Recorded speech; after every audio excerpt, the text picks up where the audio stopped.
नमस्कार मित्रों। आज मैं मैथिली शरण गुप्त के बहुत प्रसिद्ध महाकाव्य साकेत का नवम सर्ग और नवम सर्ग का एक पद लेकर आपके सामने उपस्थित हुआ हूँ। ये पद क्लास 12th से लेकर इंटर की परीक्षा से लेकर बीए और एमए तक हर जगह पूछा जाता है। आइए इसकी बात करते हैं। लक्ष्मण की पत्नी उर्मिला का वियोग है। लक्ष्मण 14 वर्ष के लिए राम के साथ चले जाते हैं। राम के साथ सीता जी जाती हैं, लक्ष्मण उर्मिला को साथ नहीं ले जाते। अब उस गहराई में नहीं जाएंगे। एमए वाले विद्यार्थी जरूर हल्का सा स्पर्श कर सकते हैं। मेघनाथ को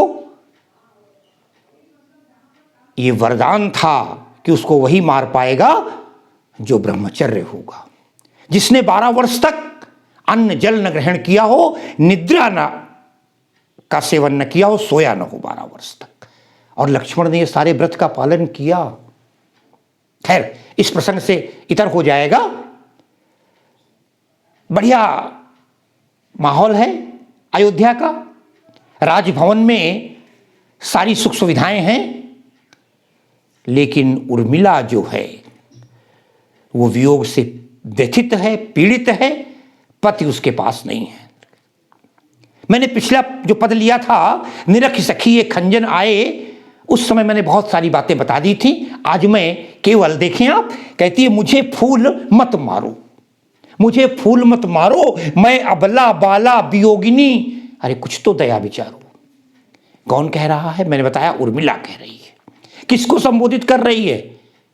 अभी तक कहीं नाम नहीं पता है। आप कहेंगे, और वो विद्यार्थी जो केवल परीक्षा के 2 दिन पहले गाइड पढ़ करके सफलता चाहते हैं, और अगर इस पद को समझा नहीं तो शायद वो अर्थ में भटक जाएंगे। क्यों कहता है मुझे फूल मत मारो?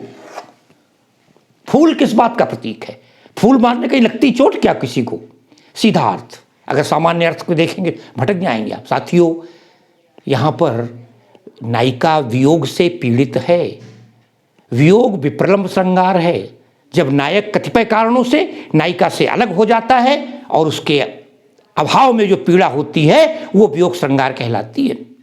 लक्ष्मण और उर्मिला का प्रेम श्रृंगार का वियोग पक्ष है कहती। और कामदेव से पीड़ित कर रहा है काम की वास, क्योंकि हमारे यहाँ 2 ऋतुएं ऐसी हैं, बसंत और वर्षा, जो कामोद्दीपक ऋतुएं मानी गई हैं। सब प्रसन्न हैं। वसंत का वर्णन है, बसंत का समय है, वर्षा का समय है, लेकिन वियोगिनी नायिका तड़प रही है और कामदेव से थोड़े विद्यार्थी समझ नहीं पाते कई बार। काम, और वो बड़े सुंदर कामनाओं का प्रतीक है, शारीरिक सौंदर्य का प्रतीक है, शारीरिक खिंचाव का प्रतीक है, आकर्षण का प्रतीक है। पति और पत्नी, स्त्री और पुरुष के मध्य जो शारीरिक खिंचाव होता है, जो लालसा होती है, वो इच्छा ही काम है। इसे एक कामदेव के रूप में माना जाता है कि एक देवता है जो सबसे सुंदर है। कहती है मुझे, और कामदेव के बाण हैं। कामदेव का फूल भी एक बाण है, धनुष बाण। फूल का मतलब क्या है? कामदेव कहते हैं अपने फूलों से वार करता है। सीधी सी बात देख लीजिए, जो हम किसी से खुश होते हैं उसे फूल देते हैं, आई लव यू कहकर दें या किसी अन्य रूप से दें, फूल की प्रशंसा। कामदेव का बाण है फूल। पुष्प सुमन उसका एक बाण है, तीर है, क्योंकि फूल जो है निकटता लाने का कार्य करता है। आज वो कामदेव से कहती है कि मारने की बात है, तो कामदेव का बाण क्या है वो समझिए। कई जगह लिखा है इस बात को कि काम का जो तीर है, तरकस है, वो सुमन है। कहते मुझे फूल, हे कामदेव के बाण, हे कामदेव मुझे मारो मत। मारने का मतलब परेशान मत करो। मारना मतलब जान से मारने की नहीं बात। अरे एक थप्पड़ भी तो मारा जाता है। मुझे फूल मत मारो, मुझे पीड़ित मत करो, मुझे परेशान मत करो। कामदेव परेशान कैसे करेगा? काम की इच्छा को जागृत करके, काम की इच्छा को भड़का करके। मुझे फूल मत मारो क्योंकि मैं अबला। बड़ी सुंदर बात कह दी। पहले तो प्रार्थना कर रही है, ध्यान दीजिएगा, बड़ा सुंदर पद है। और बता दें, पहली चीज आती है भाषा, शुद्ध खड़ी बोली। मैथिली शरण गुप्त की भाषा है शुद्ध खड़ी बोली। शुद्ध खड़ी बोली हमेशा उसे कहा जाता है जहां तत्सम शब्दों की बाहुल्यता हो, जहां संस्कृतनिष्ठ भाषा हो। आप उसे संस्कृतनिष्ठ भी कह सकते हैं, तत्सम शब्दों से परिपूर्ण भी कह सकते हैं। कहती फूल शब्द ही कामदेव को बाण दिया गया है। मैं अबला बाला, मैं अबला हूं। अगर स्त्री अबला जो बल से सहित हो, शक्ति से हीन हो, अरे मैं कमजोर नारी हूं। एक तो कमजोर होती ही है, अबला कही गई है, और दूसरा जिसका पति भी साथ में न हो, वो नाना प्रकार की पीड़ाओं से व्यक्त हो। मैं अबला बाला, अबला बाला क्यों हूं? क्योंकि वियोगिनी हूं, जिसका पति उसके पास नहीं है। मैं अबला बाला वियोगिनी, अरे कुछ तो दया विचारो। ध्यान रखिएगा, किसी से बिगड़ने से पहले प्रार्थना की जाती है। शायद आदमी मान जाए हमारे, लेकिन साम दाम तब दंड की बात आती है तो कहते हैं मैं अबला बाला वियोगिनी। हे कामदेव, मैं एक अबला हूं, नारी हूं, वियोगिनी नारी हूं, और कुछ तो दया विचारो। अरे एक नियम होता है, नारी का सम्मान करो, नारी की इज्जत करो। नारी से क्या भिड़े, स्त्री के साथ क्या बदला निकाल रहे हो? मैं अबला बाला वियोगिनी, अरे कुछ तो दया विचारो, कुछ तो दया करो। मेरे ऊपर काम भावना, मेरे ऊपर वासना की हवा का प्रवेश न होने पाए। मैं अबला बाला वियोगिनी, मुझ तो दया विचारो। आगे कहती हैं, अरे होकर मधु के मीत, गजब की बात कह दी। अरे तुम मधु के मीत हो, मीत कहते मित्र को, तुम तो मधु, मधु शब्द जो है एक ऐसा शब्द है जिसके 25 अर्थ हैं। मधु शहद को भी कहते हैं, मधु पराग को भी कहते हैं, मधु बसंत को भी कहते हैं। मधु जो है तो मधु बसंत है, सुंदरता का प्रतीक है। मधु तभी तो बना है मधु के लिए। अरे अमृत तक को लोग मधु कह दिया करते हैं। भगवान का नाम माधव जो पड़ा वो इसी मधुता के कारण पड़ा है। कहते हैं होकर मधु के मीत, अरे तुम तो बसंत के मित्र हो, तुम तो रस के मीत हो, आनंद के मीत हो, जो आनंद देने वाला हो। अरे बसंत भी मधु में जो आनंद प्रदान करने वाला है। जो दानी है वो कंजूस कैसे हो सकता है? जो प्रकाश है वो अंधकार कैसे हो सकता है? जो अच्छा है वो बुरा कैसे हो सकता है? लेकिन तुम्हारे नाम में तो विरोधाभास है। कहती होकर मधु के मीत, मदन, मदन कहते कामदेव को। हे कामदेव, तुम मधु के मित्र हो, आनंद के मित्र हो, आनंद तुम्हारे सखा हैं, रस के मित्र हो, और तुम कटु गरल नवारो। अरे तुम कड़ुआ, कट माने कड़ुआ, गरल माने विष या जहर। तुम जहर क्यों फैला रहे हो? जहर क्या है? हमारे अंदर काम वासना को क्यों जगा रहे हो? तुम तो मधु के मीत हो, रक्षक हो, मदन हो। तो ऐसी स्थिति में तुमको ऐसा कार्य शोभा नहीं देता। तुम अपने नाम को सार्थक करो, मद न, जिसको मद न हो, घमंड न हो, मगर तुम अपने नाम को सार्थक नहीं कर रहे हो। मेरे ऊपर एक अपने बाणों का प्रहार कर रहे हो, सुमन का प्रहार कर रहे हो, फूलों से मुझे घायल करना चाहते हो, मेरे अंदर काम भावना को जगाना चाहते हो। किंतु आगे चैलेंज कर देती है, यह है भारतीय नारी, यह है पतिव्रता नारी, यह है सती नारी। कहती है मुझे विकलता, ठीक है तुम मुझे परेशान कर रहे हो, मेरे अंदर काम भावना को जागृत कर रहे हो, मुझे विकलता, मुझे व्याकुलता हो रही है, मैं मान सकती हूँ, स्वाभाविक है। आप भी, पता नहीं आप जो देख रहे हैं आपकी अवस्था क्या है, मैं नहीं कह सकता, लेकिन एक आप जिस किशोरावस्था में हैं, निश्चित रूप से जिस समय हमारे अंदर कामोद भावना जागृत होती है, मन विचलित हो उठता है। कहती मुझे विकलता, मैं तो विकल हो जाऊंगी, लेकिन एक बात का ध्यान रखना, मैं भले परेशान हो जाऊं, लेकिन तुम्हें विफलता, तुम्हें सफलता नहीं मिलने दूंगी। तुम विफल रहोगे, असफल रहोगे, उल्टा खड़े हो जाओ, तुम्हारा प्रभाव मेरे ऊपर नहीं पड़ने वाला है। काम का प्रभाव सब जगह नहीं पड़ता, ठीक है ना। अरे कामदेव तो गया था नारद जी को भी परेशान करने, किंतु नारद जी ने क्या किया था? नहीं माना, उसके काम को जीत लिया था। अंत में काम ने जाकर के नारद के पैर पकड़े, भगवान शंकर ने तो कामदेव को भस्म कर दिया था। तब स्युतिशर नैन उघारा और चितवत काम भय उजरी छारा। उस समय तो कामदेव भस्म हो जाता है, मगर कामदेव के बाद भगवान शंकर ने आशीर्वाद दे दिया था रति को, सौभाग्यवती भव। वो तो खैर लंबी कहानी, क्यों कैसा किया। तब भगवान ने कहा था ठीक है, अब तुम्हारा पति कामदेव सशरीर न होकर हवा के रूप में रहेगा, अनंग उसका नाम एक पड़ा था, वो अनंग होगा मगर हर जगह व्याप्त होगा। कहती है लेकिन तुम हर जगह जीत जाते हो, क्योंकि काम एक ऐसा है। अरे तमाम सारे लड़के लड़कियों के केस, तमाम सारे अपराध जो होते हैं किस कारण होते हैं? यही काम भावना है। कहे तुम्हें विकलता, लेकिन मैं अडिग हूं, मैं वो नारी हूं, तुम्हें अडिगता, तुम्हें विकलता और तुम्हें विफलता। मैं तो विकल हो सकती हूं, ठीक है ना, लेकिन हिम्मत नहीं हारूंगी, तुम्हें सफल नहीं होने दूंगी।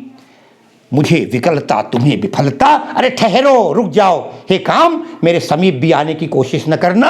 श्रम परिहारो, तुम बहुत देर से परिश्रम कर रहे हो, बहुत दिनों से परिश्रम कर रहे हो, मैं पददलित हो जाऊं, संभव नहीं है। श्रम परिहारो, अरे अपनी थकावट का त्याग कर लो, तुम परेशान हो जाओगे, मिलेगा कुछ नहीं तुमको हमारे पास। हमारे पास तुम नहीं आ सकते, क्योंकि सती नारी जो होती है, पतिव्रता नारी जो होती है, वो कभी किसी दूसरे पुरुष की ओर स्वप्न में भी नहीं सोचती। अरे गोस्वामी जी ने उस समय अनसुया जी से कहलवाया था, सीता के उपदेश देते समय, उत्तम के बस मन माही, सपने हुआन पुरुष जग नाही। उत्तम श्रेणी की वे नारियां होती हैं जो स्वप्न में भी किसी दूसरे पुरुष के बारे में सोच नहीं सकती। जब उसका पति है नहीं तो वो किसी के बारे में सोचेगी नहीं। तो कहती हैं कि मुझे विकलता तुम्हें विफलता, ठहरो श्रम परिहारो। नहीं भोगिनी ये मैं कोई भोगनी नहीं हूं, भोग्या नहीं हूं। मैं वो नारी हूं जो अपने पति के लिए ही समर्पित है, तन और मन के साथ, जो केवल पति के लिए चरणों में ही अपने जीवन को त्याग करना चाहती है, पति के अलावा किसी के बारे में सोच भी नहीं सकती। नहीं भोगिनी, मैं कोई भोग्या नारी नहीं हूं जो तुम मेरे ऊपर प्रभाव डालो और मैं उसके किसी के वश में हो जाऊं अपनी काम वासना की पूर्ति करने के लिए। नहीं भोगिनी मैं या कोई जो तुम जाल पसारो, तुम जाल पसार रहे हो, सब नहीं फंसते हैं तुम्हारे जाल में, मैं फंसने वाली नहीं हूं। गोस्वामी जी ने लिखा है, जिस समय धनुष तोड़ने की बात आई, टकई न शंभु सरासन, कैसे शंकर जी का धनुष कैसे नहीं हिल रहा है लोगों से, बोले कामी वचन सती मन जैसे। जिस प्रकार कामुक व्यक्ति का तमाम वचन, तमाम वाणी सती को विचलित नहीं कर पाती, उसी प्रकार बड़ी सुंदर एक बात और लिखी है। यही स्थिति जब अंगद का पैर था, जो संत प्रकृति होता है, जो साध्वी होती है, वो अपनी बात पे अडिग रहती है। अंगद का पैर भी उसी प्रकार कोई हिला नहीं सका, उसके वचन को, उसकी वाणी को। यहां पर कहती नहीं भोगिनी मैं या कोई, मैं कोई सीधे, कई बार होता है ठग लोग आते हैं सड़क पर, ठगने की कोशिश करते हैं, तमाम आपकी मोबाइल पे आया करते होंगे, आपको इतना इनाम मिल रहा है, इतना कर रहा है, अपना नंबर बता दो, अपना आईडी प्रूफ बता दो।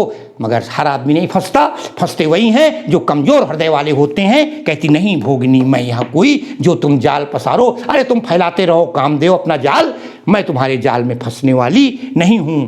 अब वो एकदम स्वाभिमान जागृत होता है एक भारतीय नारी के रूप में। कहती है बल हो तो सिंदूर बिंदुया, अगर तुम्हें बल है, अगर तुम्हें ताकत है, हे कामदेव बल हो तो, अभी तक उसने कि कामदेव का नाम नहीं लिया है, बल हो तो सिंदूर बिंदु ये, अरे ये मेरे माथे पर लगा हुआ सिंदूर की बिंदी देख लो, या भरी हुई मांग देख लो, सिंदूर बिंदु है।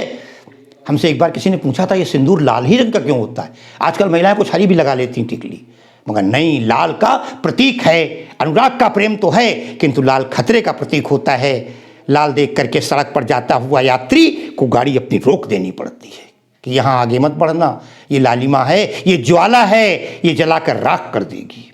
कहती हैं बल हो तो, अगर तुम्हें ताकत है हे कामदेव, तो बल हो तो सिंदूर बिंदु ये मेरे मत्थे पर लगा हुआ, मेरे मस्तक पर लगा हुआ ये लाल सौभाग्य का टीका, एक बार तो सिंदूर बिंदु ये, अरे ये हर नेत्र निहारो, ये मेरा तीसरा नेत्र है। हर माने शंकर जी होते हैं, शंकर जी ने अपना नेत्र तब तुम्हें खोल करके भस्म कर दिया था ना, बताया था मैंने, तब शिव तीसर नैन उघारा, तीसरा नेत्र खोल दिया। अगर तुम्हें दम है तो मेरी आंखों की तरफ देखो और मेरे आंखों से ऊपर जाओ और ये मस्तक पर लगा हुआ लाल टीका देखो। ये लाल टीका नहीं सिंदूर है, और सिंदूर नहीं तीसरा नेत्र है, जो भगवान शंकर का तीसरा नेत्र याद कर लेना, तब मेरे समीप आने की कोशिश करना। इतना बड़ा चैलेंज, इतनी बड़ी चुनौती कौन दे सकता है? ये है भारतीय नारी। तभी तो कहा हमने यत्र नार्यस्तु पूज्यन्ते रमन्ते तत्र देवता, तभी देवता निवास करते हैं। कहती बल हो तो सिंदूर बिंदु ये, यह हर नेत्र निहारो, रूप दर्प कंदर्प, कितना बढ़िया तत्सम शब्द भरे पड़े हैं। रूप दर्प, अगर तुम्हें अपने रूप पर, दर्प माने घमंड है, अहंकार को, काम थोड़ा सुंदर होता है ना, ऐसा माना गया। अगर भावना माने तो काम की भावना से बढ़कर कोई चीज सुंदर नहीं होती। कहा गया है अरे मन ना दिन ना सुहात प्रभात अली, जब मन लाग जात काहू निर्मोही सो। लोग कहते हैं क्या लैला मजनू बने फिर रहे हो, दाढ़ी नहीं बनी हुई है, क्या हालचाल विचित्र है, दिन रात एक ही बात में समर्पित हो गए हो। कहती तुम क्योंकि काम बड़ा सुंदर है, वो अपनी ओर खींच लेता है। अरे राम के बारे में कहा गया है ना, राम और काम में बड़ी विचित्रता है। कोटि मनोज लजावन हारे, सुमुख कहूं को वाही तुम्हारे। राम तुलसी ने कहा है, मैं अगली बात में लेकर के आऊंगा। तो अगर तुम्हें अपने रूप पर घमंड है कि तुम बड़े सुंदर हो कामदेव, कंदर्प कहते हैं कामदेव को, हे कामदेव अगर तुम्हें अपने रूप पर दर्प है, तुम्हें तो मेरे पति परवारो, ये बात आई, मेरे पति परवारो। अरे भारतीय नारी के लिए उसका पति ही परमेश्वर होता है, उसके पति से बढ़कर सुंदर कोई नहीं है। उसे सुंदरता अगर कहीं दिखाई देती है तो केवल और केवल अपने पति में दिखाई देती है। यही बात पुरुष में होनी चाहिए। तो कहते हैं मेरे पति पर, मेरा पति हमारा तुमसे ज्यादा सुंदर है। अरे अपनी सुंदरता को ले लो और न्यौछावर कर दो हमारे पति के ऊपर। ध्यान रखिएगा, हम न्यौछावर थोड़ा बहुत करते हैं। कोई भी चीज़, अरे भाई 100 रुपए देंगे, किसी को 500 रुपए देंगे, 200 रुपए देंगे, 50 रुपए देंगे, 10 रुपए देंगे, न्यौछावर में और क्या देते हैं, थोड़ा सा ले जाओ। कहती है अगर तुम में अपना घमंड है तो उस घमंड को, अपने रूप के घमंड को मेरे पति के ऊपर न्यौछावर करके फेंक दो। मेरे पति तुमसे कई गुना, असंख्य गुना, कोटि कोटि ज़्यादा सुंदर प्रतीत होते हैं और हैं, जो मेरे एकमात्र प्राणों के आधार हैं। और कहती यही नहीं, हम पति पत्नी दोनों एक ही पथ के पथिक हैं। यही तो हमारे यहाँ जो शब्द है, कहते हैं लो ये मेरी चरण धूल, ये है देखिए, ये स्वाभिमान है अपना। हालांकि मुझे याद आ गई, हमारे विद्यार्थी, प्रत्यांतर से विद्यार्थी कहेंगे यूट्यूब के माध्यम से, स्वाभिमान सिंह पीलीभीत, उन्होंने मुझे ये पद भेजा था। शायद 12th में बोर्ड में है, यूपी बोर्ड में, लेकिन इस समय शायद ये पाठ्यक्रम से हटा दिया गया है। लेकिन जो बीए के विद्यार्थियों ने मांगा है, मैंने उसके लिए प्रेषित किया है। लो ये मेरी चरण धूल, ये मेरी चरणों की धूल ले लो। चरणों की धूल हम लेते हैं महापुरुषों की, पूज्य लोगों की, देवी देवताओं की। कहती है अरे मेरे चरणों की धूल ले लो, मुझे अपने ऊपर इतना गर्व है, मैं सती नारी हूं। लो ये मेरी चरण धूल। क्या करोगे मेरी चरणों की धूल लेकर के? अपने पास मत रखना, मैं भारतीय नारी हूं। अरे उस रति के सिर पर वारो, रति कामदेव की पत्नी, जाओ ले जाओ, तुम दोनों बड़े सुंदर बनते हो ना, मेरे पति के ऊपर अपना रूप न्यौछावर कर दो और मेरे चरणों की धूल ले जा करके रति के मस्तक पर लगा देना, शायद उसका कल्याण हो जाए तुम्हारे जैसे पति को पाकर। ये था साथियों पद की व्याख्या, मैंने बता दिया। खड़ी बोली है। शैली की बात करते हैं तो पद शैली है, रस की बात करते हैं तो वियोग श्रृंगार है, वियोग श्रृंगार होगा। अलंकारों में अगर आप देखना चाहेंगे तो कई जगह पर आपको अनुप्रास मिलेगा, माधुर्य गुण मिलेगा, ठीक है ना। शायद और भी देख लीजिएगा, ये सब चीज़ें मैंने आपको बता दी। तत्सम शब्दों से परिपूर्ण भाषा है, बढ़िया सुंदर साकेत महाकाव्य की ये पंक्तियां हैं। और इसी के साथ मैं अपने आज की इस क्लास को विराम देता हूं। बहुत बहुत धन्यवाद।